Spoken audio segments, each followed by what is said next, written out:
1 cup हमने सफ़ेद चने लिए, इनको ओवरनाइट हमने भिगो दिया। हमने इनको सोडा डाल के हाफ टी स्पून डाल के पूरी रात भिगो दिया था। फिर सुबह हमने इनको बॉयल करने के लिए रख दिया था। जैसे ही बॉयल हमने एक आलू लिया, उसको भी बॉयल करके मैश कर लिया। फिर हमने इसमें छोले डाल दिए। एक फ्राई पैन में हमने ऑयल लिया, उसमें जीरा डाला, उसमें हमने प्याज चॉप करके डाली, हमने अदरक और हरी मिर्च चॉप करके शामिल किया। फिर हमने क्वार्टर टी स्पून हल्दी शामिल करी, क्वार्टर टी स्पून हमने पिसा धनिया शामिल किया, क्वार्टर टी स्पून हमने इसमें काला नमक शामिल किया जो कि चाट में बहुत मजे का लगता है, क्वार्टर टी स्पून हमने इसमें चाट मसाला शामिल किया, क्वार्टर टी स्पून हमने इसमें पिसा गरम मसाला शामिल किया।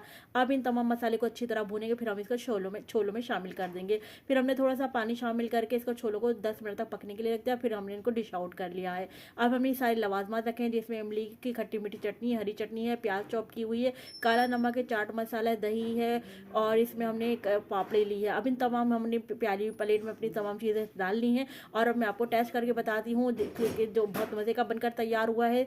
आप लोग ज़रूर बनाएगा। पूरी रेसिपी दहली के जायके पर अपलोड है, आप लोग ज़रूर विजिट कीजिए दहली के जायके।